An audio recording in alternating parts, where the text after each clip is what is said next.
A lot of people think that the biggest mystery in Garten of Banban is what lays in the lower levels of the kindergarten. However, I disagree.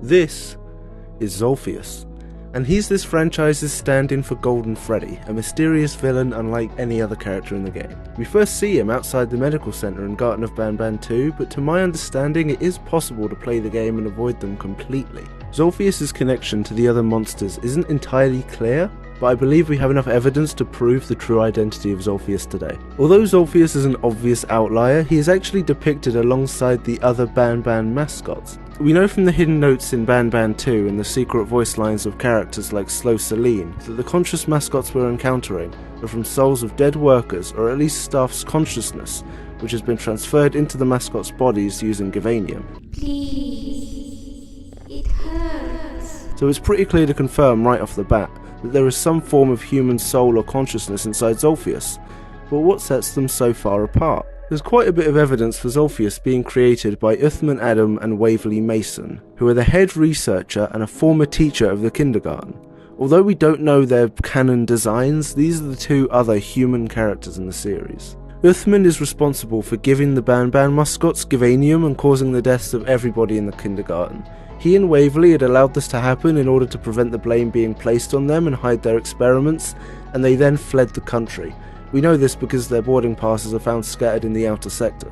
I believe that ZOLPHIUS could be Uthman's first experiment with the Givanium. There was another secret note which shows a clear bond between presumably Uthman and the secret down in the basement, which we'll assume is ZOLPHIUS.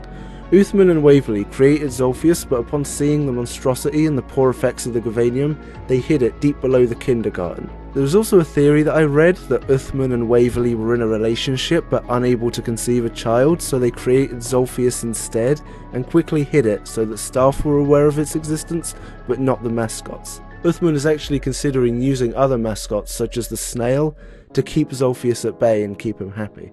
This theory would make ZOLPHIUS the son of Banban, and it sets a pretty dark precedent for the future of the series.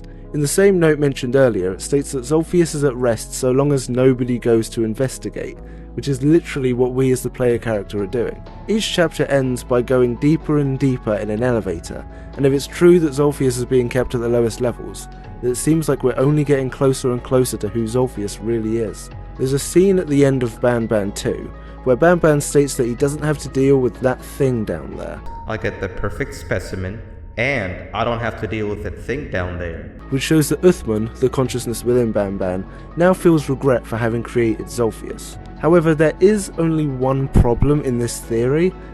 Why advertise ZOLPHIUS alongside the other mascots like we can see here, if they were never meant to be seen?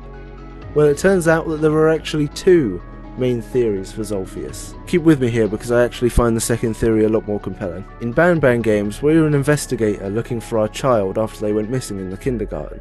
In the second game, Banban seems to tie our child and ZOLPHIUS together in conversation quite a lot, such as in the scene mentioned earlier. Perhaps the child that we've been searching for, mentioned at the start and end of almost every chapter, has been staring us right in the face. I believe ZOLPHIUS may be the player character's child, who was killed along with the other staff and members of the kindergarten, but was unable to be supplied with Givanium, and thus has been condemned to a life unlike the other mascots with only a partial consciousness, such as in its speech, which I'll get into later. There's metadata to support this theory as well. Banban is heavily based on the Five Nights at Freddy's series. Each indie horror franchise seems to have one big mysterious character to go along with the main cast. ZOLPHIUS and Garten of Banban, Experiment 1006 and Poppy Playtime, and Golden Freddy and FNAF. Golden Freddy was never given a body to possess, so they remain a vengeful spirit, and it's very likely that when we were unsure if Garten of Banban was a parody of indie horror or not, they took inspiration from these events to make their own secret character ZOLPHIUS. Now back to ZOLPHIUS' speech. It appears so far that the evidence to support the idea that ZOLPHIUS, our child, is a mascot with a conscience, living without Givanium. And evidence towards this is the difference in speaking capabilities between them and the other mascots. Banbaleena and more mascots can speak like humans. Many characters could not speak at all, and ZOLPHIUS is sort of in the middle, being only able to say "I'm sorry" in multiple languages, might I add.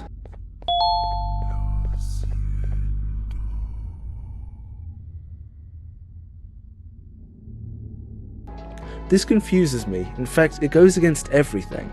Why would our child be apologising to us? Or if we're going to go along with the first theory, why would ZOLPHIUS be saying I'm sorry to Banban? We're also unsure of the gender of our child, but if this second theory is correct, then it would confirm that our child was a missing son, and some time has passed since these events, because ZOLPHIUS sounds much older. While a definite answer remains unclear, there is one loose plot thread which may be extended further in later games to give us a clear solution. In Garten of Banban 3 there's a scene where Stinger Flynn sends us to this sort of beach, which is a hallucination that we're having. Well, Stinger Flynn explains his motivation. ZOLPHIUS is present in this scene, and it happens quite early on in the game, and it's the first time that ZOLPHIUS is actually forced in the player's face. Stinger Flynn is a very philosophical character, and it does seem that he is unmoved by ZOLPHIUS' appearance on this beach as well, so it is possible that he and ZOLPHIUS have a connection.